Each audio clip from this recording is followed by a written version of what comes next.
Joshua Smith here, and welcome to the GSD Mode Podcast. Now get shit done and smash that subscribe button now. What is up, my peeps? Joshua Smith here with another GSD Mode Podcast interview. And today, guys, we are joined with another amazing rock star guest. So before we jump in, let me just give a quick backstory so you guys have some context for our guest today. So our guest today has really grown up in the business. Mom was a realtor, or currently is a realtor still for several decades. Was a realtor herself, jumped into business and had a ton of success as a realtor for 13 years. And then pivoted and transitioned into now today, where she coaches, trains, mentors real estate professionals from all over, taking them from six-figure businesses to seven-figure businesses, really turning them into master marketers. And I think that I'm so excited to have our guest on today and really dive deep into this, because I don't think enough business owners really understand yes, you are a business owner, you are a business operator, and those of us, or everybody that's listening and watching this, are realtors. And yes, we got to go out there and be great realtors and so forth, but the business that we're truly in is marketing. Doesn't matter how great of a realtor you are, how great of an operator you are. If you don't have a constant funnel of new clients coming in, you're going to go broke, right? Not grow and expand. So we're going to go deep in this today. So really stoked and honored to have Jess Lenouvel on the podcast. Welcome to the podcast, my friend. Thanks so much for having me. I'm really glad to be here. Yeah, no, I'm excited. A lot I want to jump into and dive into and pick your brain, and just excited that we can all learn from you today. But before we do that, I'm always intrigued in our guest journeys, that led them here in the first place. I know your mom was in real estate, and but if we run, what made you personally decide to jump into real estate? Let's kind of go through that journey a little bit. That then from your real estate journey, once you were in real estate, that led you to where you are today, and so forth. I think I kind of fell into the business. I was 21. I looked like I was about 16, and I just finished school. Useless degree. My degree's in African and Caribbean studies. How'd you pick that? Yeah, it was just one of those things that I was like, well, I feel like I'm not going to use this, but my dad's a doctor. And so not going to college or university was not an option. So I went and I just studied whatever I wanted to. And when I came out of it, there was really this conversation of, well, now what? And my mom just sort of said, why don't you get your license, see if you like it. I was never one of those kids that grew up, thinking this is what I'm going to do when I get older.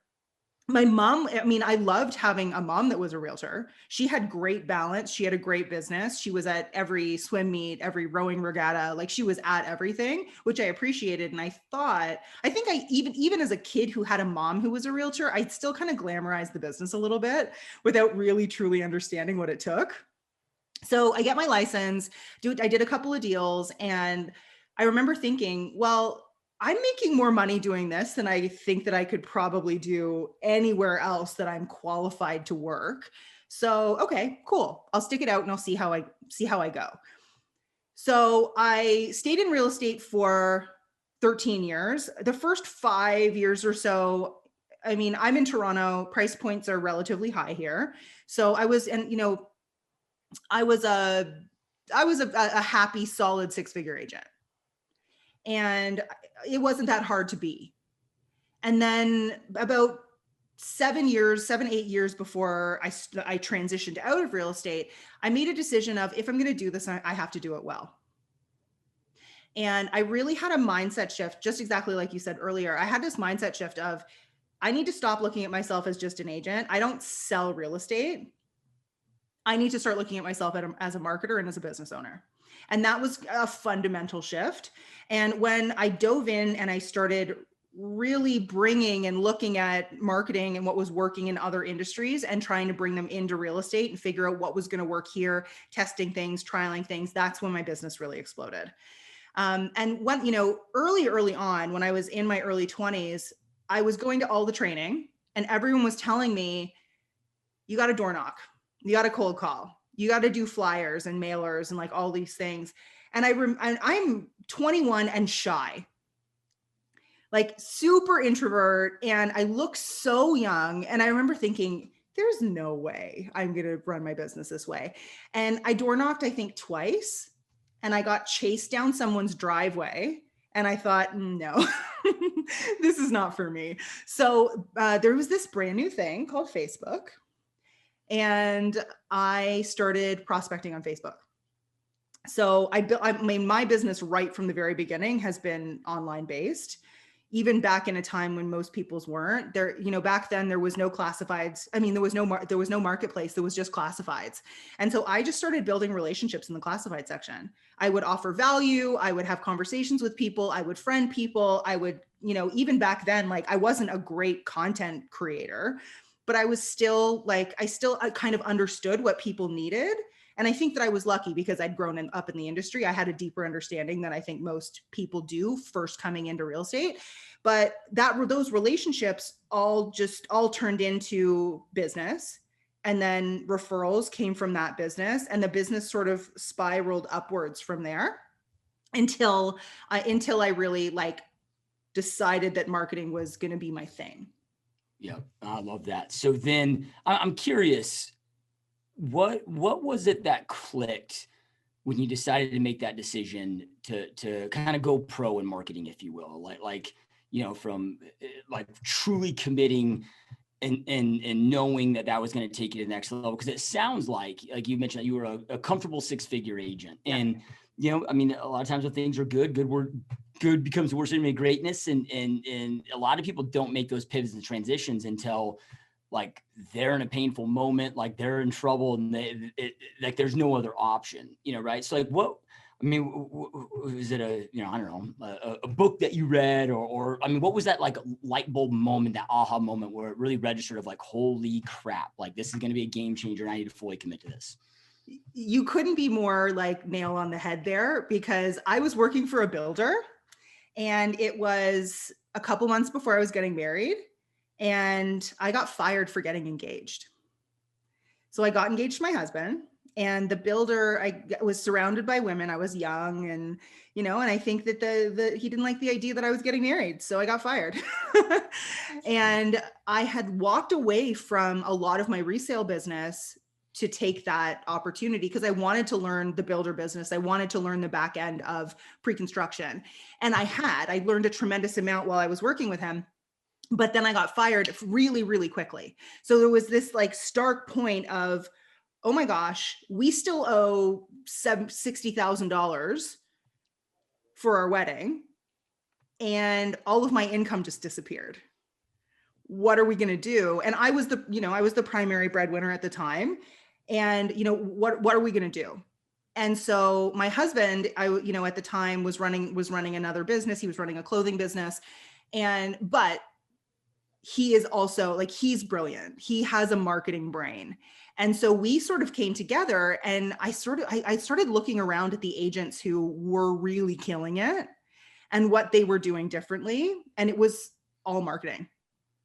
So it was kind of, you're 100% right. It came out of this moment of necessity of, holy crap, what am I going to do? Why am I in this situation? And I mean, I was in my 20s. I wasn't saving and investing properly at that point. I was spending money on shoes and wedding dresses and like things like that. And it was an emergency situation. So what we did, and my husband and I, everything we've built since that point forward, we've built together. He's not licensed, but he's always worked in any business that I'm running, including the one today. And we just sort of went out, we learned everything we could possibly learn. I mean, even the stuff that we were doing back then wouldn't work today, but at the time it was cutting edge and it was very, very modern, and we grew fast. So at that point, we went from essentially nothing to 7 figures in 6 months. Now, along with that came the burnout. So, it was me and my husband, and we grew incredibly quickly, and I was run off my feet until came the point where my phone would ring and I would cry and hand my phone to him and tell him he needed to be my secretary for the day, things like that. And that's really when we started building out the team and started leveraging and getting some help.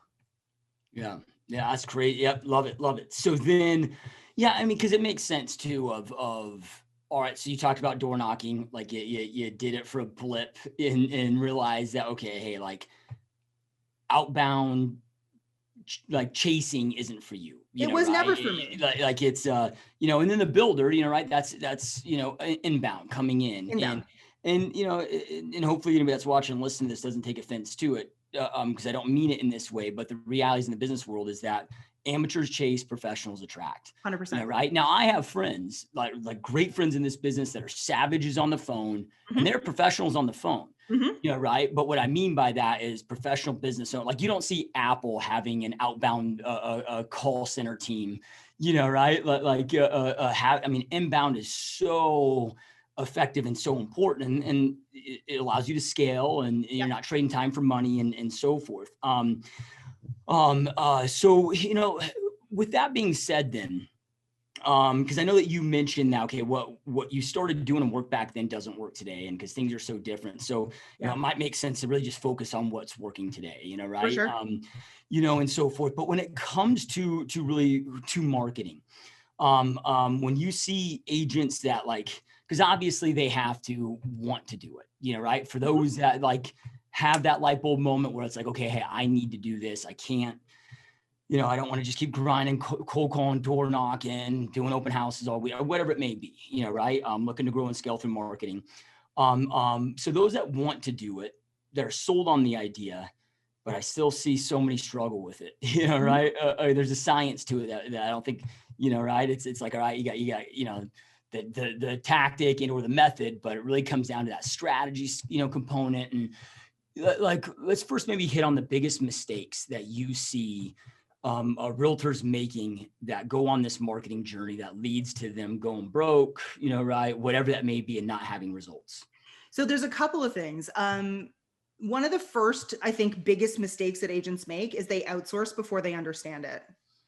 So I think there's a million marketing agencies out there that are going after realtors because realtors aren't marketers. And I get messages almost every day in my Instagram and on my Facebook, and people saying, hey, I'm a brand new marketing agency. How do I get realtors as clients? And I'll say, well, have you worked with any realtors? Well, no. Do you know how to get proven results for a realtor? No. But they're still that's who they want to go after. They want to go after agents because they think they're easy. They're an easy target. Yep. And so what ends up happening is, the rule of thumb that I always use is don't outsource until you're dangerous. So learn to be dangerous and then bring someone on and teach someone else to be dangerous with you. And I think that, the lifeblood of your business is your marketing. It should be the thing that you covet. It should be the thing that you take the most seriously alongside your client experience. So I think a lot of the time what happens is people will outsource it, even just with basic social media. They're hiring all these other companies to post for them, and they're posting the same thing on 50,000 agents' social medias at the same time. There's no relevancy. There's no real message. There's no real value. It's springtime. It's time to clean your gutters. And it's going out on, 100,000 people's Instagrams at the same time. And unfortunately, I did this the other day. I took a screenshot because I clicked on a hashtag, a real estate related hashtag. And I happened to click on it right at the right second. And there was scrolling down 3 pages of exactly the same post, all from different agents, because everyone was using that same company and they were just blasting that piece of content out. And so I think that that's mistake number one, because really you just get filtered out as noise, and it's not cheap. You're paying someone for a service that really at the end of the day is just showing up for the sake of showing up. I would say the second thing is hiring people to run ads for you that don't understand real estate, and they don't understand your market. And one of the most important lessons that I've learned is you can be the most incredible copywriter in the world, and if it doesn't really matter, you can't create desire in a marketplace. You can only illuminate it. The message has to come from the market. And I don't know very many agencies who are going out there and interviewing ideal client profiles and putting together psychological messaging for you and making sure that they're content retargeting with the right psychology. It's not something that's done. So I think that it's unbelievably important that people understand that it's not just about colors and logos and fonts. It's really about the psychology of what people are going through and what's going to take someone from stranger to client. And that journey is important. That journey makes or breaks whether or not someone decides to is either attracted to you or repelled by you. And I think, like I was saying, like one of those big major mistakes is outsourcing it before people get it or before people understand it.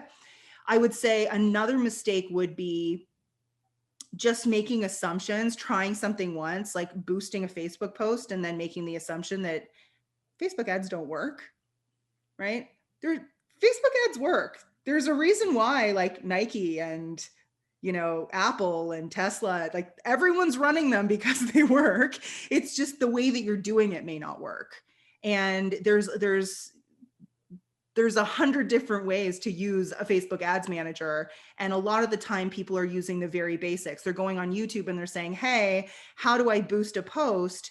And I mean, I get retargeted from agents all the time. I'm not sure why, because I'm not relevant, but I'll see like a post come up and it just looks like a business card. So they're using social media marketing like just like billboards. And that's not what social media is. This is a social network. People are looking to build know, like, and trust. They're looking to build relationships, and people are only giving them, call me, I'm number one, look at me. And I think, so I would say, okay, I've got maybe a couple more mistakes too. So number one, another one would be they're trying to speak to everyone. And truly, like this marketing, this is literally just marketing foundations. If you try to speak to everyone, you speak to no one, right? So if, I see all the time, I'm sure you see it all the time too, I'm here for all your real estate needs. I can help you buy, sell, rent, invest from here to Timbuktu. All that you're really saying is that you don't specialize in anything. And you're saying the same thing that 90,000 other agents are saying at the same time, and you're just going to get filtered out as the noise. So the first thing that I always say, and the most important thing, is niche down. Niche down in terms of demographic, not in terms of necessarily location. I think that geofarming is something that was necessary before we had the internet. But now we live in a world where we can target different people in terms of human characteristics. What is the actual move that they're making? So market research, don't outsource before you understand it, niche down. And the other thing that I would definitely say is it's not about you, it's about them. Yeah. So instead of waking up in the morning and saying, what do I want to say? The question really becomes, what do they need to hear? Yeah. And going after and creating not only content, marketing, ads, assets, listing presentations, all of this. It's not about you. Say my name's Jason. It's not the Jason show. It becomes about how can you actually show up and serve? How can you create authority, create connection, and create a relationship with the people who are in your audience at scale? Yep. Love it. Couldn't agree more with those. And just to kind of piggyback on two of the things that you said, just because like I've made these mistakes, right? We all have. Everyone that you just talked about, right? With paying insane amounts of money before, like, and it's not that I need to master it, but what I learned, just to what you talked about of learning it enough to be dangerous. It's like, okay, like back in the day when Google pay-per-click was highly effective. Well, I needed to learn it enough. So then that way I could inspect what I expected and know if, hey, this person I'm outsourcing to, are they legit? Are they good? Are they doing a good job? What should, like, having an idea, okay, what should my cost per lead be? Having an idea of, my lead to, client, and that. So I know, have a pretty damn good idea what my cost per acquisition should be and so forth. Right. And then from there, and this is something that I just wanted to really piggyback on, because I think it's so important. And I hope everybody listening and watching, really took to heart what you said of every industry and every market is so different, right? Today I have 7 different companies and ranging from, I'm still a realtor, have my real estate team, plus I've got, my coaching company, plus I have a software company. I've got an apparel company. I've got an e-commerce supplement company. Each one of those, it's not just the style of it's not just the copy of the imagery that's different. It's also when it comes to what type of ads work. right? Like, lead gen ads work really well for me, my real estate business. But they don't work over here in this business, right? So I've also made the mistake of going out there and paying this guru, right?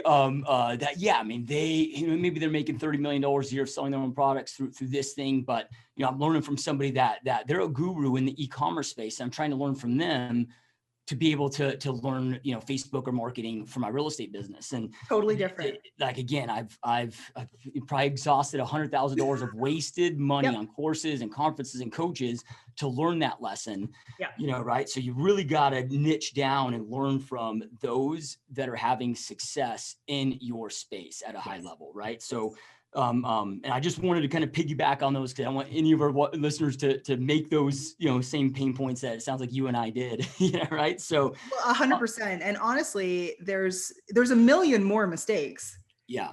And I think that that's also something that's important is, learn from people who have made those mistakes. I mean, that's really why I think mentorship is so important in general, right? And I truly believe there's a difference between a coach and a mentor. Right? A coach is going to be someone who's going to follow you up the mountain, cheering for you, making sure that you keep taking that next step. A mentor is someone who's climbed the mountain and is basically just showing you where to put your feet, and can really, you can learn from their mistakes. You can learn from their stumbles. You can see what the most efficient and best way is to get there. My goal is I want to have a whole bunch of agents who are so much more successful than I ever was. Yep. I love it. And that's such a good analogy. That's the best analogy I think I've ever heard about the difference between a coach and a mentor. Right? Because when people ask me sometimes, I'm like, I don't know if I really know. I get caught up in terms. I mean, shit, right? But I love that. So, all right. So then, in the last 2 points, you really spoke to really niching down, understanding demographics, understanding psychographics. And it's funny how, like, in every other business that I've been involved in, the first thing in the first place you always start is identifying and getting crystal clear on your ideal client. Yes. That then allows you to, everything from a product standpoint, unique selling proposition standpoint, marketing, messaging, market standpoint, and all of that, right? But for whatever reason, I didn't learn it really in real estate until I started getting coached and trained and reading content and learning from, the right people outside of real estate. And, for sure. So because this is something that's never talked about at real estate conferences, nobody, again, it's just, I don't know why, but it's unfortunately always overlooked or just not even brought up. But that is, really the starting point, if you will. What are your recommendations then, if that's kind of the starting point, or that everything builds off of? Yeah. How does somebody identify, the right niche, the right ideal client, like the right niche, and then build that ideal client kind of avatar around that? And, and I get that you can maybe have niches, right? Oh, for sure. But what's your advice there? So I always say, start with who's going to resonate with you, right? I've had so many agents who are like brand new in the business. They're 21. They're like, I want to work the luxury waterfront market. I'm like, I'm sure you do. Best of luck to you. But, I think that it's really important to understand that so many people think of niching down or niching down. It's the Canadian me that's going to come out with the niche.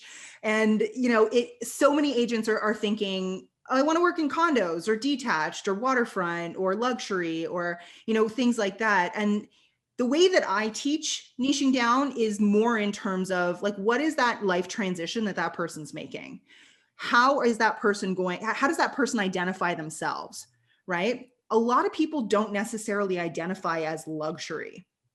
People feel a little bit uncomfortable with that, things like that. So I think, first-time buyers, upsizers, downsizers, corporate women, the LGBT community, right? There's ways that you can niche down. It also depends on the size of your market, right? So what's the life transition? Who are these people and how do they self-identify? And then also, how do you want to fill your business? Like, do you want a business that's absolutely full of first-time buyers? Maybe, but unlikely. But unfortunately, the way that most people run ads and the way that most messaging is out there, that's who they attract, right? And most people will come to me and say, hey, I have this business full of buyers, especially in a world we live in right now, which inventory is low pretty much across the board. I have all these buyers, I want listings, but no one comes to me for listings. Show me your messaging. Chances are your messaging is geared towards buyers or just geared towards other agents, which is another mistake that I think a lot of agents make. They create content for themselves or for other agents, and then like it doesn't actually resonate with anyone. But I think that it's so crucial to first understand, who do you want to fill your business with? Like, what kind of a business is going to make you happy in the long term, right? So if you say you live in an area where you just have a young family, people are going to resonate with you. Young families are going to resonate with you. Maybe your specialty is going to be upsizers, helping people sell their first starter home and move up into that, more forever home that they're going to have for a longer period of time. And a lot of the pain points and a lot of the things that you're going to be able to share personally are also going to resonate with where they are in their lives. But it doesn't have to be that way. Like, you can be 40 years old and working with downsizers. But you also have to deeply understand those people, do the market research, get the messaging really bang on so that you can attract those people and they really feel like they understand you. So I would say, number one, who do you want to fill your business with? Number two, who's going to resonate with you the most? Because that's always going to be the easiest. And number three, really understanding that this is a human niche as opposed to like a property type, or, yes, you can specialize in condos, but the pain points for someone buying their first condo is very different than the pain point of someone who wants to downsize into a condo. So then,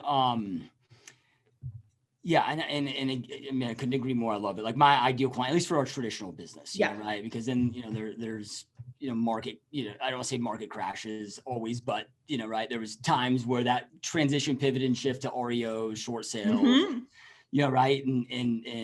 But for the traditional business, I mean, my ideal client is 28 to 45 married couples, young kids at home, that are for the move up buyers. So they bought their first house 5 to 7 years ago. Now they're married. They've got young kids. They're in a 3-bed, 2-bath, 1,200 square foot house, bursting on the seams. They're more established in their careers. They're looking to move up to the 2,500 square foot plus, 3-car garage, pool, $350,000 to $500,000 price point in the suburbs. Right. And so I'm able, but I also know where they're coming from, where they're going to, right. So, and then what I love it too is it's 2 deals, right. Exactly. So to me, it's always like, all right, how do I capitalize more revenue or make more money? It's not by selling more homes. I mean, that's one way to do it, but the most effective way is increasing the price ticket per customer, right? You increase the price point of the properties and you increase the number of deals you get per client. Yeah. So then that gives you the who, right? But then you spoke earlier on, the psychology, because you got demographics, which are the statistics about the who, average age, average, all the things I just talked about. But then, when it comes to psychology, I guess referred to as psychographics, right? The conversation taking place in their mind, right? And so forth. What is the importance of that? If you can just kind of stress on that so people, understand why this stuff's important. And then what are your top recommendations? Because if you are not that avid, I mean, it's easy when we are our own avatar, like, right. So all our friends are, and then we can start paying attention to those conversations. Like we know with key, right. But in the event it's not, or sometimes I get it. Like most of us realtors are not creative. I'm one of those, right. It's like, I just want to go out there and sell a bunch of shit. Like I'm not like good, right. So, how do people effectively go out there and figure out that psychology component? So I think that the just to kind of start off, you really nailed something there when you said, what's going on in the back of their head. That's all marketing is. It's being able to articulate what's in the back of someone's head better than they can, especially when that's a problem, because then they will automatically credit you with the solution. That's really all marketing is. And there's an element of emotion. People make decisions emotionally first, and then they back the decisions up with logic. There's a reason why Super Bowl commercials make us cry. right? It's because that emotional trigger is incredibly powerful when it comes to memorability and brand. The other thing that's really, really important when we're talking about having the message land is storytelling.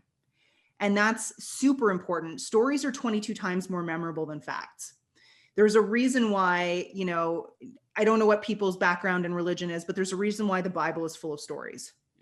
Right? It's not just like, it's not a list of just commandments. It's really important that we hear the stories. It's how lessons and stories and emotion and connection is passed down or passed through. That's what social media is. It's telling stories. So I think that it's really important that people understand the story, or the story, at least the storyboard of where this person is and where they want to be, and understanding what that journey needs to look like in between, because as the agent, you become the bridge between the two, right? And that's really all business is. We can overcomplicate it, and we can talk about different industries, and the psychology is different in every space. But really what business is, it's solving problems. And if you solve higher quality problems, you have higher quality clients. And that it really comes down to deeply understanding the reasons behind the move. People don't move because it's fun. I moved 2 weeks ago. Let me tell you, I never want to do it again, right? It's awful. And the reason why we do it is because we have this current situation that's not serving us. You're bursting at the seams, you're fighting with your spouse, your kids are screaming at each other over the one bathroom, whatever that looks like. And you have this desired situation, or this image of how your life would be better, the vision of where things are going to be. And the key here is to sell the destination, not the airplane, right? Use the travel industry. They do it so well. You never see ads out there of people, we're going to put you in this tin can and we're going to hurl you through the sky. We're going to feed you terrible food and you have to share a bathroom with 300 people for 4 hours. And it's going to cost you $2,000. Nobody's going to say, I'm in. What they do instead is they're showing, this beautiful couple walking along the beach with mojitos in their hands and, relaxing and getting massages, because that's the destination, that's the vision. And so agents spend so much time focused on the transaction and not focused on the actual life transition that this person is trying to make. When you truly understand your ideal client, and you stop focusing only on where you fit, and you start focusing on like what they're trying to accomplish, and how your unique system, your unique methodology, we call it a signature system, gives them the step-by-step template to make sure that happens for them, and that it's going to happen smoothly and stress-free, then you're going to get a lot more emotional buy-in. And then you can put the facts in front of them after that, and the emotional and the logical side will kick in and say yes. Right. So I think that that's really important. It's the same thing when people buy a house. You walk into a house that ticks none of the boxes that you gave your agent, and you say, oh, this is the one. And the agent's like pulling their hair out. They're like, you said that you didn't want this, and that's right here. And they're like, sorry, like this just feels right. People buy with emotion first. They choose their agent with emotion first too. So from that, like the psychology side of things, it's just so important to deeply understand it. And we have people do a lot of market research and client interviews and things like that to pull out the pains, problems, fears, and desires. And that becomes the initial part of the messaging that then turns into the rest of the marketing. Once you truly understand those things, everything falls into place, including the visual brand, colors, logos, fonts, all of that stuff. You look at a basic color wheel, 1 million agents out there are using super stressful colors when they're trying to show their clients that they can actually help them make a peaceful, easy, stress-free transition. Yeah. So it all comes from that initial psychology and those initial pains, problems, fears, and desires. Yeah. Love it. All right. So, those kind of things, I guess those two things that we just talked about give us the who. Now that we've niched down, right, ideal client, like we understand like who we want to target. Yep. Right. What we just talked about from the psychology standpoint, because sales is all pain and pleasure, mm-hmm. Right. That gives us an idea of the what, like for our messaging and so forth.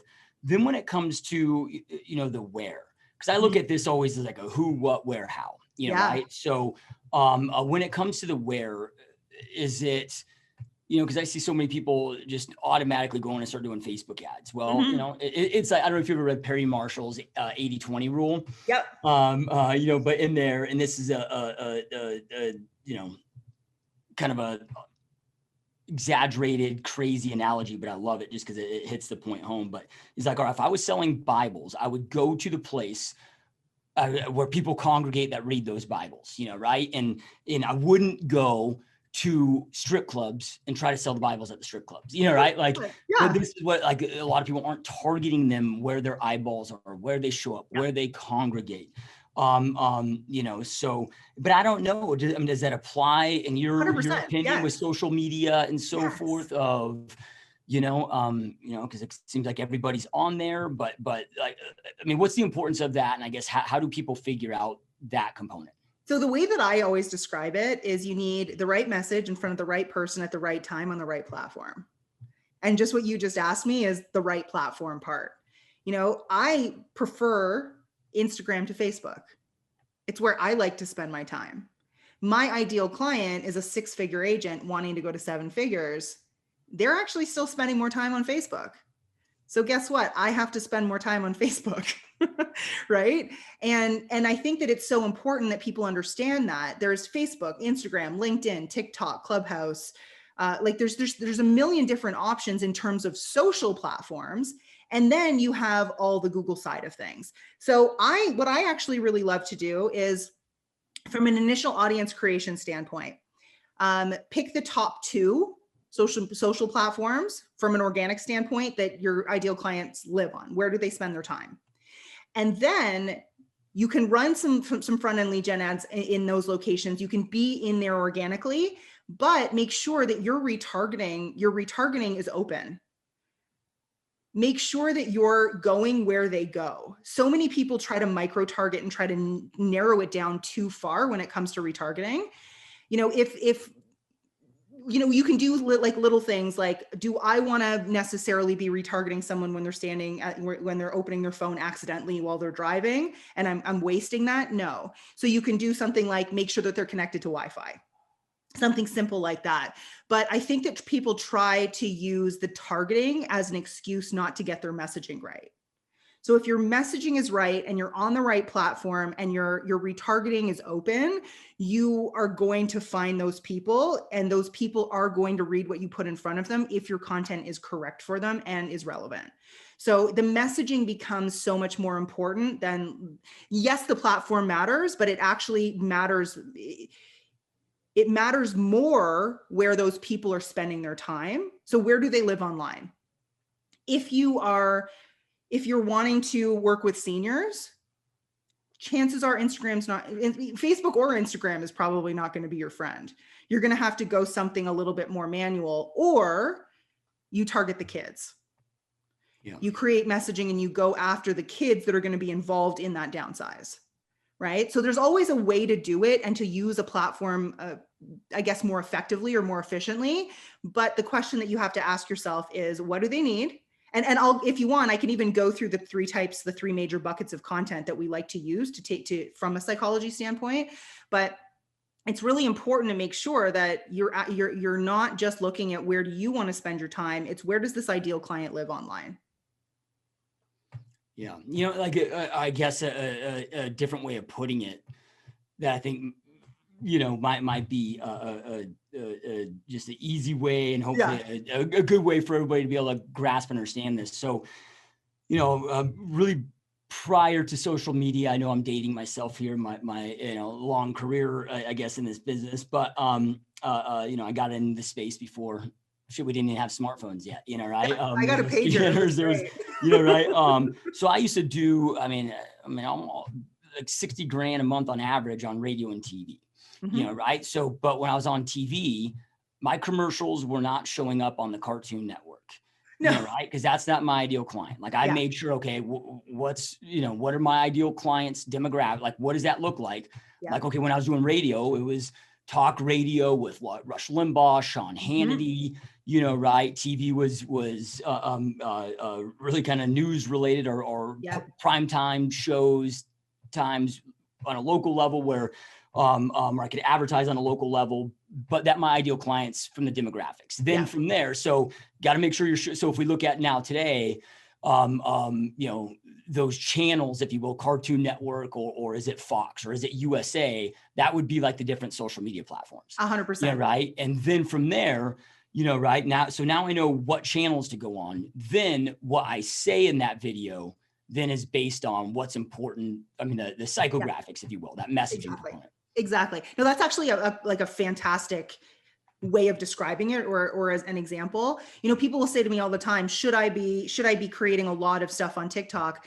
You can create TikTok type content. It has to still be value driven, but it's probably going to do better for your business on Instagram Reels than it's going to do on TikTok, just based on what people are on those platforms for. Right. And also attention span. People who are scrolling around on TikTok, not only is it for the most part a lot younger demographic, but they're not on there necessarily to be thinking deeply about their real estate move. Yep. So you have to kind of also work your content around the platform in terms of like who's on that platform and what kind of content's actually going to perform really well on it. Yeah. I was just speaking with a friend of mine that is amazing top realtor, and they just started jumping into YouTube. Yeah. And not just, it's been like almost a year. Yeah. Right. Like building an organic YouTube channel. Yep. And they reached out to me. They're really frustrated with their results and like no results, if you will, even though they're, tons of time even though it's free, it's not free because time is money. But when I started talking to them about it, when they're asking my advice, I was like, because they were comparing themselves and they decided to go after that strategy of a mutual friend of ours that's, within 6 months is, built up where they're doing over $100,000 a month on their YouTube channel, but I'm like, look, here's the difference. They're in a big relocation market. Yeah. Right. And those that are relocating, they're going to their YouTube channel, do market research, they're developing a relationship with them, they're reaching out, and like I've had in-depth, conversations with them. I've broken down their model. I'm like, it's almost all reloads.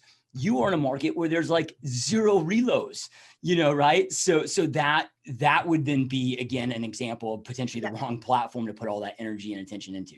100%. And most people actually are not creating content platform specific.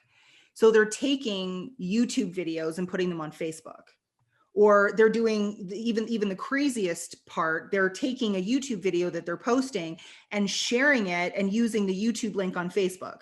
So without truly understanding like how the platforms work, you share a YouTube link on Facebook and Facebook's going to kill that reach, because what you're doing is you're taking 2 of the most major competitors out there online and you're saying, I'm going to use your platform to drive traffic to that platform. Facebook's not going to want that, right? So immediately instead of downloading that video and uploading it onto the Facebook platform, they're trying to share the YouTube link and they don't understand why they're not getting traction.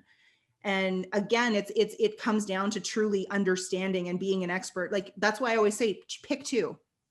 Yep. Use two platforms and get really good at those 2, because a lot of the time what ends up happening is that you make mistakes and you spend time, energy, money on trying to be everywhere and actually not doing any of them particularly well. Yep. Love it. And the other thing too is, and again, I had to learn this the hard way, but like, when people are on Facebook, they want to be in, it's not, you're 100% right with Facebook not wanting to promote that YouTube video. Yeah. But from a user experience, like, dude, they don't necessarily want to click through and go to somewhere else. Yeah. Like, make it like, if somebody wants to listen, like, create content where they can listen, if they're on iTunes, and create content for them to iTunes. Don't try to have them on iTunes and then pull them off on this other platform, other than, of course, building your email list. But, and again, I had to learn that.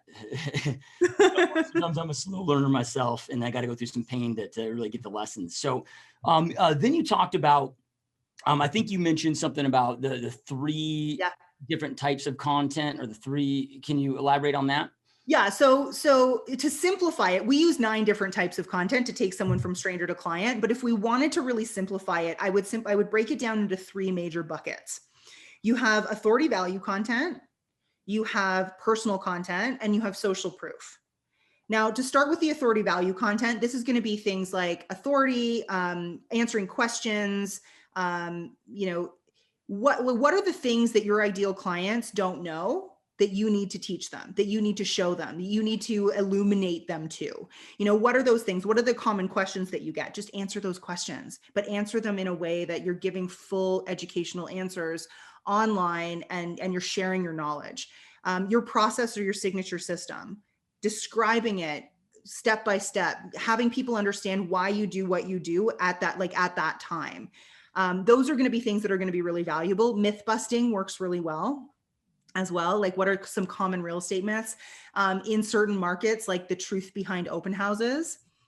Like, you become essentially like the truth teller in a market full of agents who, well, I mean, maybe not now, but back in the day wanted you to run an open house because they were going to pick up clients off of it. When you become that person that truly like breaks down those myths of real estate, it's so educational and eye-opening for the people in your audience. So that's authority value.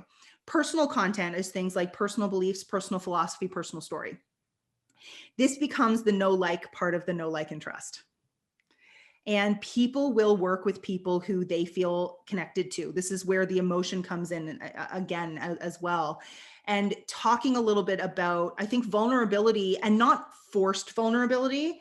I'm talking about like, show up as you are, own your weird, create a personal brand where people feel like they actually know you, so that when you walk into their door, they're like, oh my gosh, I feel like we already know each other. Like, I feel like we're already friends. And it can be things like, I'll give you an example from mine. I am a crazy cat lady, like to the extreme. Like, I love my cats. They are my children. As jokes, like my team at Christmas time sent me cat socks.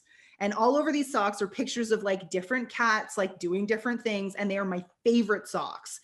And I wear them all the time. And everyone in my network knows this. And so I'll get these funny messages from people who are like, okay, I'm ready to work with you, but I got to get one thing straight. I hate cats. Can we still be friends? Like, stuff like that. It gives people this common ground. And the thing that's really important here is that people will find something that resonates with them and they'll ignore the rest. Right. So, I do, and it really becomes about consistency. And I say this all the time, like, own your weird. If there's something quirky about you, like, share it, don't hide it, because you want a tribe of people who love you. I would rather have 1,000 people who absolutely love me than 100,000 people who could take or leave me. Because those 1,000 people will share, there's evangelism that comes out of people who really love you. And that's really, they share it with other people who are also going to really love you. And that creates a lot more growth than just a whole bunch of people that kind of like you. Right. So there's where the personal side of things comes in, and personal beliefs. People want to work with people who have the same core values that they have. Right. So that becomes really important. Your third bucket is social proof.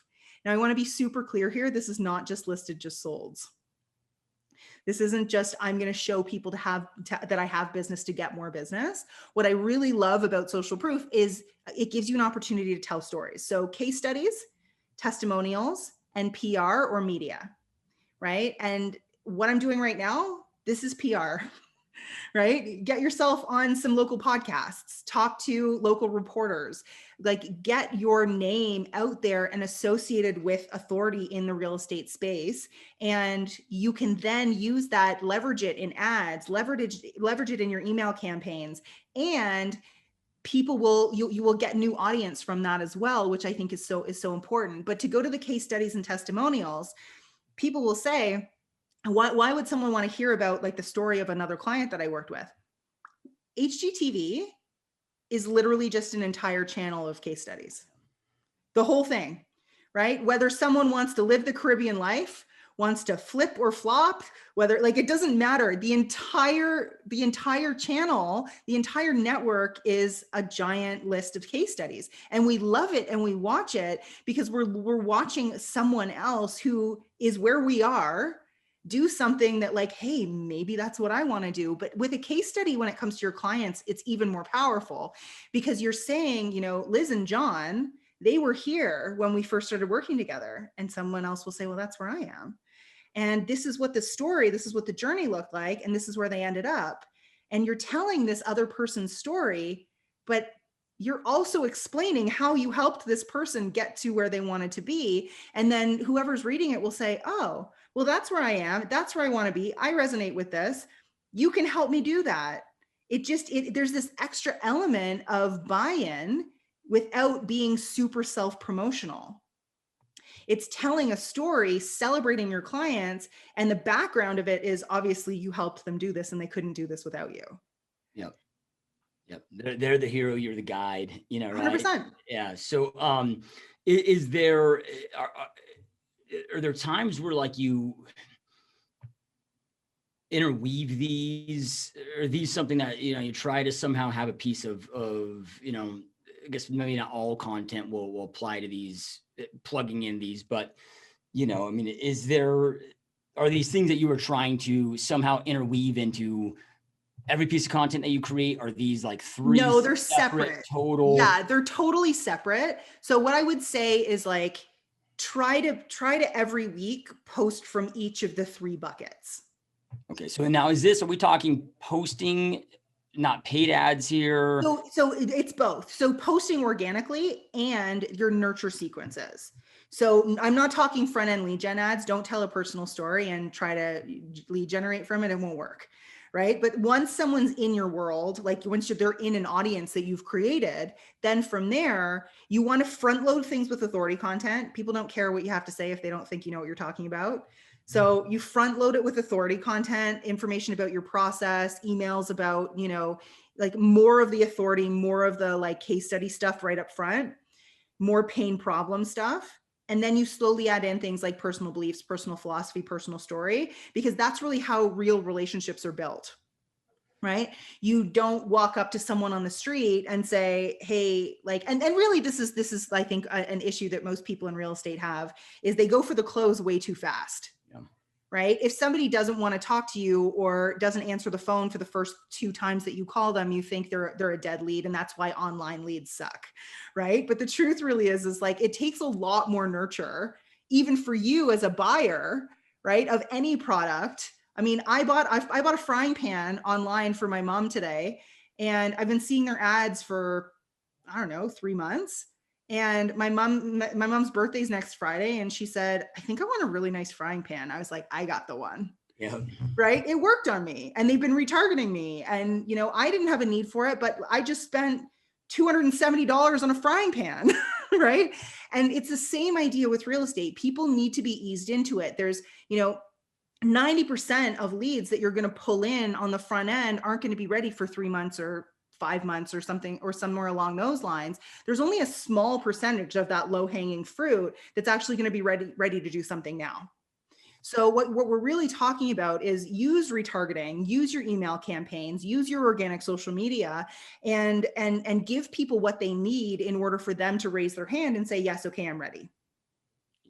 Yep. Love it. So then, and you talked to, I love that you brought up the really just having the realistic expectations and understanding of kind of the life cycle that this stuff takes. And like, all right, dude, if I'm doing an open house, that's going to be more immediate. Now these people have already decided on the neighborhood where they want to be. They're willing to overcome their fear and get out of their comfort zone by walking into and being, confronted by the salesperson that they, have a negative perception on maybe before they meet them, versus a social media ad. Like if I'm doing a Facebook ad where I'm disrupting them, and like our average Facebook lead in our CRM is 6.7 months out before they become a client. That's not even before they close, right? And like you said, I mean, sometimes we get lucky. It's just law of averages, but some pop now, sometimes it takes 2 or 3 years, but we got to give those things enough time, understand that, and so forth. To hit on the personal thing and own your weirdness and so forth. Is there any, I don't know, because when you start saying that, like sharing your personal, like we just went through a crazy election cycle here down, a time in the States, and man, I mean, there's a lot of heat. Like, is there any kind of like, all right, like, where people can take it too far, Oh, right? 100%. Yeah, no, 100%. And I always say, like, you want to stay away from politics, religion, like things like that, unless literally they are so ingrained in you that like you can't work with someone who's not part of that community. But like, you're actually a perfect example, right? Like, people who are listening to this podcast, they resonate with you. They like the energy that you bring. You swear a little bit, like it's who you are, and you're showing up authentically as yourself. Whereas I think so many people in the business, you end up with these manufactured brands of people, the billboards with someone in a three-piece suit with their arms crossed, or the guy who's like getting that super salesy photo on he's on his cell phone. It's important that people can show a little bit of their personality, because people will be repelled or attracted by those things. And it's part of why people will love you or will not. People who absolutely love like you, or like someone who has that kind of energy, is not necessarily going to resonate with someone who is a little bit shy, a little bit quiet. Show your sense of humor, right? Like, if you have a super dry sense of humor, your clients are going to get that at some point. And if it's in the car on your first meeting, and they're like, oh my God, I hate this guy, chances are like they probably should know that in advance.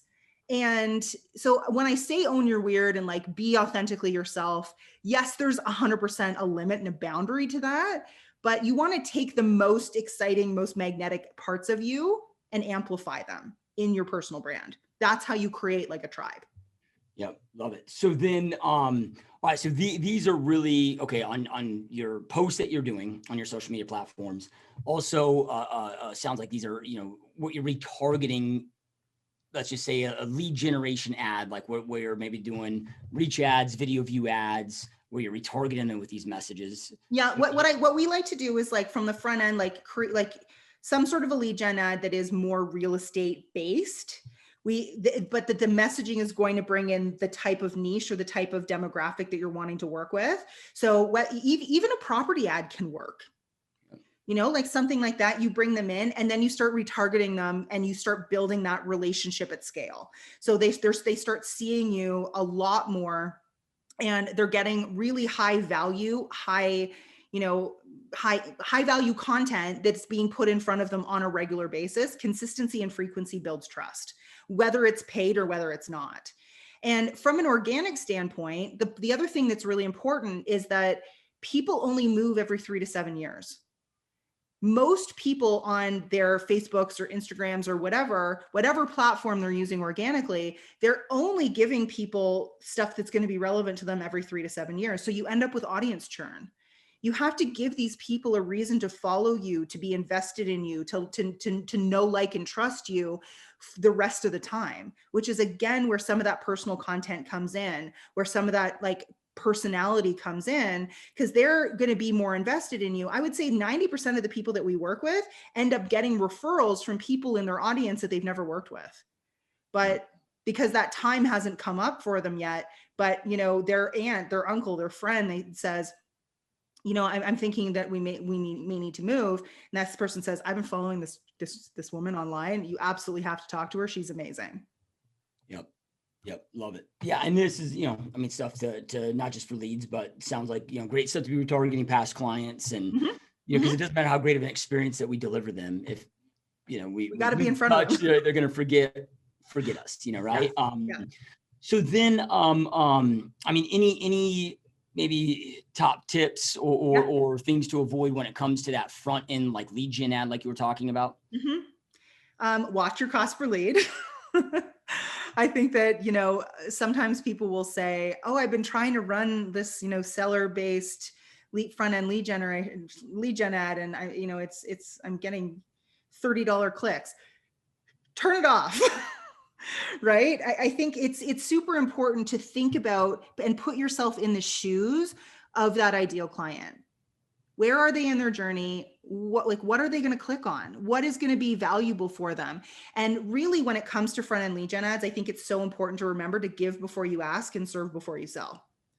So yeah, you may end up with a phone number or with a name and an email address, and that's fine, but make it as easy as possible for them. Don't send them to, like, the more times that they have to click through to something, which is, again, we don't even use landing pages anymore for our agents, because it's too many click-throughs, and the conversions on those landing pages were dropping so much that, 80% of the people who were clicking through to the lead gen or to the landing page weren't filling out the form. So, Facebook lead forms is a massively important thing to be using, especially if you're running something on Facebook, because it makes it easier for them.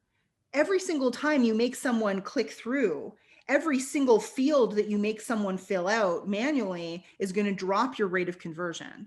So make it as easy as possible for them, and make it as, I find myself doing the same thing. I'll click on something. I'm like, that's cool. I'm going to click on that. And then I end up on this thing that they want to know, like, the name of my firstborn, cousin. And I'm like, I'm not filling this out.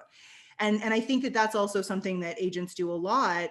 The other thing too is, don't drive traffic to your website, right? Like, don't run a lead generation ad that leads to your website and then expect that someone's going to be super engaged with your website and fill out your website form. You're going to lose so much traffic that way. And most agents' websites have way too much stuff on them, right? You can get lost down this rabbit hole, when the truth really is like, if you want to capture that lead, make it easy and make it straightforward and put it at the top of the page. People are like, oh, I have a lot of traffic to my website and I'm retargeting them, but like, no one's really filling anything out. And I look at their website and I'm like, this is a crazy thing to navigate. Right. And like, there's a blog and there's this and there's that. And they're clicking through on a million different things. And guess what? Their phone rings. And even if they had intended to, to fill out some form and reach out to you, their phone rang or their kid threw up or something happened. And there you go. They're gone. And they've spent 15 minutes on your site. It's not the most effective way to do things. And I think agents are spending way too much time and money on their websites.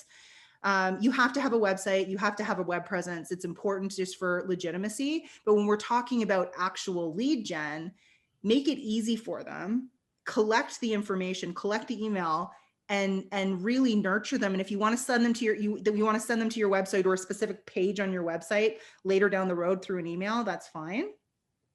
But I think there's a lot more effective ways to capture that lead in a cheap way and make sure that you're not wasting time and wasting money with them. Yep. That was a long-winded answer, but sorry. I love it. Couldn't agree more. So then, are you, all right, so, and again, this can differ per area, but I'll just use this number as an example. Yeah. All right, let's just say 5% of maybe your ideal clients are looking to make a move either now or maybe in the next 6 to 12 months. So they could, there's a high chance if you do it right that they could be a client of yours this year. Yeah. Right. But then you got this other 95% that aren't. Mm-hmm. Right. So, like, they're not going to respond to necessarily a real estate specific ad, right. Whatever.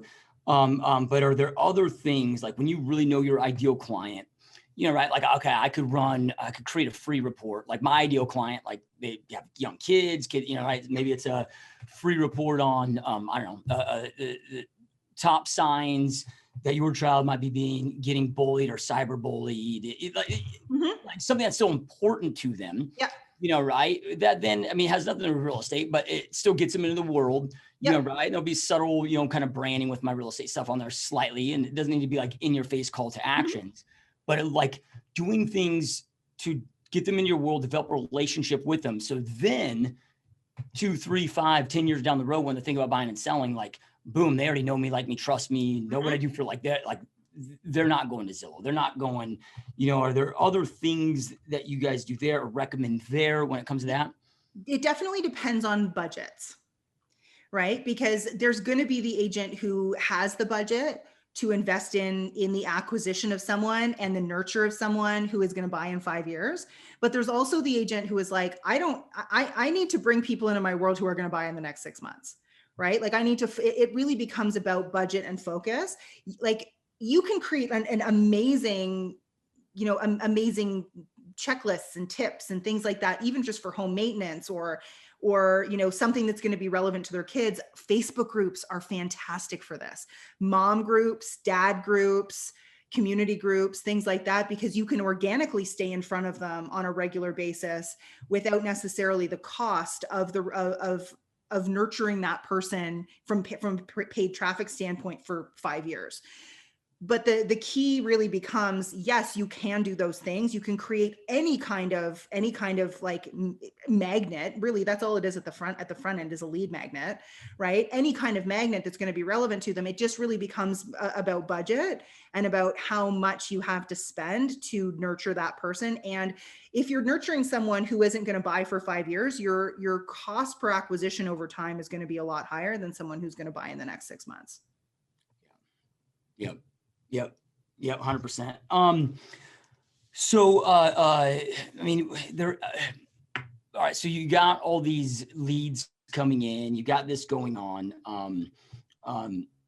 What are the, because I always like the first thing that I do before I go out there and create any type of new, let's just say lead generation funnel or whatever, like to get them into my world, like I build the machine first, right? Like, okay, hey, making sure that, okay, like when this person comes in, what are the actions? How are they going to be nurtured? So like, let's just say like somebody goes out there and studies all the stuff that you're talking about this fall, and they crush it with just, now they have a flood of leads coming in. What are other important things that are like absolute must do's, right? Because if you can't convert those leads into an appointment, it kind of doesn't matter, right? Yeah. So there's a couple things. First of all, is your call to actions are really important. Like, you've got to ask. And a lot of the time agents will use a call me. And a lot of the time that doesn't convert very well. So put a message button on there. Make it really easy for someone to get in contact with you. And a lot of the time when you say like agents love the call me call to action. It's always, blah, blah, blah, blah, blah, and call me. And a lot of the time, like people who are online, who are finding you and searching for you and interacting with you online, they want to stay online to a certain extent for a certain amount of time. So that inbound message then becomes, do you know how to have a sales conversation in Messenger? Right? Or are you going to end up with like all these people who are messaging you saying, hey, I've seen your stuff, I want to talk to you. And then you're not able to get them to the next step. Right? And people get busy.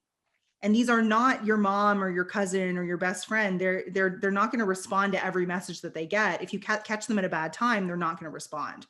So it's important that you have multiple ways to get in front of them. Messaging is really important. Email is really important. I don't actually for a lot of our leads, we don't collect phone numbers because we don't need them, but it's totally up to you because we're able to use Facebook Messenger. We're able to connect with them on multiple platforms. But the key here is that, do you know how to have the conversation and ask them questions? I think a lot of the time what ends up happening is, again, the agent makes it about them and it's not about you, it's about the client. So offer a little bit of value first, right? Build a little bit more trust. Make sure you have some digital assets that you can give that are going to be valuable to this person. And will also give you a reason to follow up. You send them a message, you provide them something of value, and then you can check back in 2 days and see if they read it, see what they thought about it. Starts the conversation. And then if and when they actually are ready, most of the time, if you use the psychology properly, you're going to get messages that are like, hey, I've been following you for a little while. My husband and I are pre-qualified for 500,000. Will you be our realtor? It's not a matter of like, I have to push these people to get to this next step. It's, we have I would say it's always funny when an agent builds out the system the way that we teach it, and they get their first, are you taking on clients right now? question. And they'll screenshot it and send it to me and be like, what agent isn't taking on clients right now? And I'm like, well, they think that you are very important and very sought after. Yeah.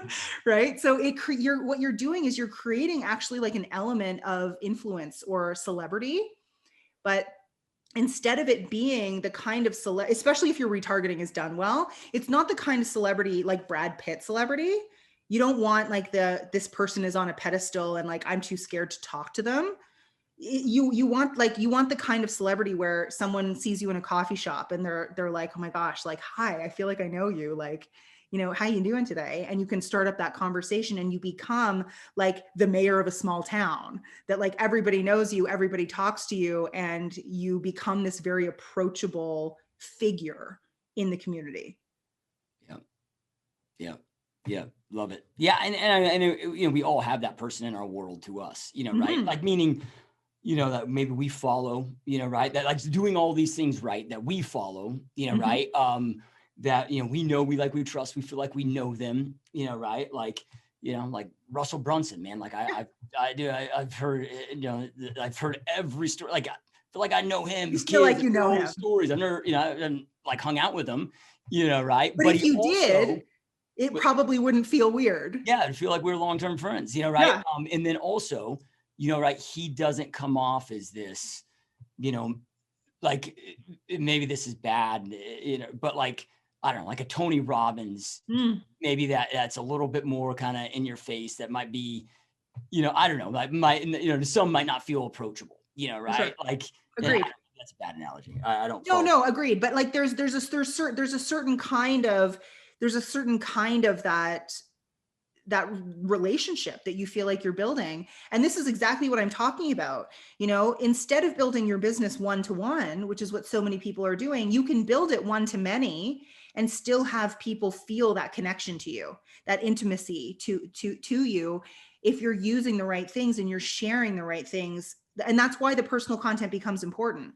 Because if you don't know anything about this person, then yes, they may be an authority, but you also aren't building that know and like part of it. Yeah. So then when you say one-to-one to one-to-many, you talked about copywriting before, and kind of one of the big rules in copywriting is once you get clear on your, ideal client, give them a name, and then every piece of content you make, like act like as you're speaking to that person, not speaking to a group, but speaking, so yeah, you're speaking one-to-many, meaning I can have 100,000 people watching that video at the same time, or over exactly. Right? I'm still, you're still speaking to that one person. Yep. Like my ideal client avatar, her name's Denise. Yep. She's a real person, but every single piece of content that I create is for Denise. And I think about her, I can sit in her shoes. I know her super well. And she is that person for me. And it makes it easier if you can actually find a real person who has every characteristic of your ideal client, because you're, instead of having this like avatar and like these series of traits, you actually just have this one person, and it becomes very easy to write or create or speak to that one person. Yeah. Yeah. I remember reading I think it was Traffic Secrets. And it may have not been Bath and Body Works, but it was, some sales rep pitching products to a company like Bath and Body Works or whatever. But the people that they were meeting with in the room, they're like, oh no. And again, I'm butchering the name of the company. I'm butchering the name of the avatar, but it was like, Angela wouldn't like that. No, Angela wouldn't, right? And finally the sales rep got frustrated and like, is Angela here? Could you just bring her in the room? And they started laughing, and they brought him into, kind of their I don't know, back office. But that was the whole avatar. Yeah. Right? So every decision, everything they did is, would that speak to this person? Yeah. Right? And I think that's again, where we come back to like what we talked about at the beginning, that if you're trying to speak to everyone, you speak to no one, because your messaging becomes so vague. And in order to have someone feel like you're in their head, like you're speaking to that, like that voice in the back of their head, you have to be specific about who you're speaking to and what that messaging looks like. Awesome. Yep. Couldn't agree more. Love it. So then, I know we're going long on time. I got a couple last questions here for you. And one of them has to do with kind of combining online marketing with some offline marketing. But before we jump into that, I just want to make sure that, anybody that's watching or listening, knows the best ways to get in touch with you, the services that you offer, because this is what you do now full-time for realtors, helping 6-figure realtors build 7-figure businesses by becoming master marketers, through these strategies. And everybody listening to this are realtors, team leaders, broker owners. So for those that are watching and listening, that at the end of the day, when I come to that realization of, all right, I need to do this thing, my first question is like, like who's done it already? Right? Like, yeah, it's ultimate hack. Yeah. Right? Because you and I both know. I mean, it can take years and years and years. Yeah. Hundreds of thousands plus of dollars. I mean, we may not still get it right. Yeah, right. But I'm all, speed. I mean, because people get so caught up on the, it's going to cost me money.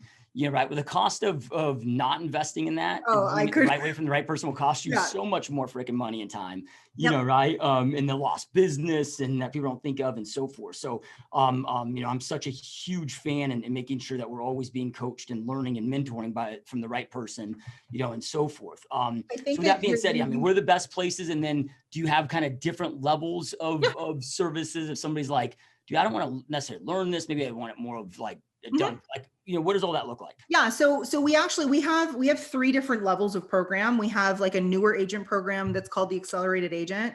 It's geared towards someone who's like under 6 figures, wants to get to under 6 figures, wants to get to 6 figures organically.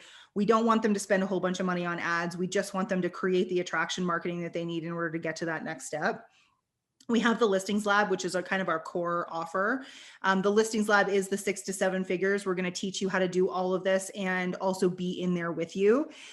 Our top level program is called the 7-Figure Agent Collective. It's a mentorship and mastermind program for people who are, doing multiple 6 figures and who are really, or 7 figures. We have people in that program doing 300,000 a year. We have people in that program doing 5 million a year. But it's a 1-year program. It's a mastermind and high level mentorship that's geared around scaling, leverage, and efficiency of the business so that you can double, triple your business and also half the amount of time that you're working. So it sounds like it's, and maybe it's the kind of that last mastermind that it's not just marketing. So our first 2 levels of programs are marketing, because if you don't have business, you can't scale the business. And then our 7-figure agent program is all geared towards getting you to that next level. Okay, great. We have clients and honestly, we have people who come into that program that haven't done the Listings Lab. And one of the things that we'll do first is like get the Listings Lab built into their business so that they have that consistency, that predictability that then we can very easily build on top of. Yep. Love it. And I apologize if you already mentioned this, but like, where is the best place for people to go to learn more about these, to get in touch with you, to sign up, so forth? I think the easiest place is always going to be my Facebook group, because I can give you a lot more value first. My Facebook group is called the Listings Lab Method for Real Estate Agents. So the site would be facebook.com/groups/the Listings Lab. Perfect. And for those that are watching and listening, whatever device that you're on, if you just scroll below, we'll have in the notes, we'll have links to a direct link right to the Facebook group, so you can jump in there. All right. So then a couple last questions for you. So when it comes to, a mix of offline versus online, I don't know if that's an arena that you play in or if offline is just, some people think it's dead, right? Who knows, but is there a way to combine both? Of course. Yes, there is. It again, budget dependent. Offline is always going to be more expensive, right? It's just physical stuff is going to be more expensive. Billboards are going to be more expensive. Mailers are going to be more expensive. Now, depending on budgets and also depending on the market, we can advise on both, but the foundations remain the same. So we have a lot of people who will create a signature system with them. They're advertising that signature system or that unique methodology. And what they're doing is they're aligning their name with that system or with the name of that brand. Just like I have the Listings Lab, it's not called the Jess Lenouvel program, right? The Listings Lab is the actual product. And we do the same thing with our agents. We have a guy, Justin, for instance. Justin has his home run method. He used to be like a pretty famous little baseball player, right? So he has his home run method, and people will call him and say, hey, can you tell me more about your home run method? And the best part of it is that it's not just geared towards just him. He doesn't have to be the deliverer of the service, because people are bought into the methodology. They're bought into the process and the system. So anyone on his team can then deliver that system. We're creating it works as a marketing mechanism, but also as a scaling mechanism. And then the SOPs can be, and the standard operating procedures can be created around that system to make sure that the level of service and delivery is always exactly where he wants it to be. But from an offline marketing standpoint, yeah, you can create a lot of intrigue around the name of your methodology or the name of your signature system using more offline ways. But again, we're still going to want to bring them online as well. So like, let's say you send out some sort of a mailer. I still want to have a way to capture those people and give them a download or be able to give them more value on a regular basis. So again, what we would be doing is trying to take those people from offline online. Now, do you ever find scenarios where it makes like where you start online to take them offline, and then like maybe you write, I don't know, like, okay, I don't do this in this manner, but we've got our in-depth step-by-step staging guide. Yeah. Right? Like how to declutter every single room, outside, inside, a checklist. And like our homeowners, whether they're looking at selling or not, they love it because it's a checklist item of, like reminds them to go through and do this and do this. It's like a great spring cleaning thing as well, but it's a physical thing that could be mailed out. So taking it from online, have that is an offline offer, but now I've got their complete address, and then 100%, something like that would definitely work, especially if it's beautiful and it can be set, it can be out when people come by, right? For sure. And stuff like that works. And also there's certain markets that are so small that it doesn't make sense. Like I had somebody who, booked a call to speak to someone on my team the other day, and she lives in a market with 500 people in it. And she's like, should I use this methodology? And I was like, go to church, go and make friends with everyone in your neighborhood, because you don't need all of this. But most markets that are, I would even say, 5,000 plus can really, really benefit from an online presence. Yep. Love it. So I always end every podcast with this question, or ask every guest at the end of this question. All right. So if Jess today, knowing everything that you know through this whole entire experience of this last 15 plus years, if Jess today could go back and have a conversation with Jess 15 years ago when you first started this journey. Yeah. Now, because sometimes I'll get guests like, I wouldn't give myself advice because my younger self wouldn't have listened. Okay, you pull up here in the DeLorean, like all of a sudden this DeLorean, Back to the Future DeLorean shows up, your older self pops out, and like you're gonna listen, right? But knowing everything you know now, if you could give yourself a couple pieces of advice that you feel would have just been a game changer if you knew, when you started this journey, what would that advice be? Learn marketing sooner. Because I think that all of this would, my first 5 or 6 years of the business would have been so much easier and so much less frustrating if I understood how important marketing was. I got into real estate to sell real estate without fully understanding and realizing that I had 2 jobs. Yeah. Yep. Powerful stuff. And Jess, I know how busy you are. We all truly appreciate you taking time out of your busy day to be with us. We all learned so much. This was amazing and a huge honor. Thank you so much. It was absolutely my pleasure. Thank you so much for having me. Yep, 100%. And those watching and listening, as always, we truly appreciate all your support. Truly appreciate you being here. Keep up the amazing work. Keep kicking ass, and we will see you next time. Peace. I hope you enjoyed this GSD Mode podcast episode. Now make sure you get shit done and smash that subscribe button now.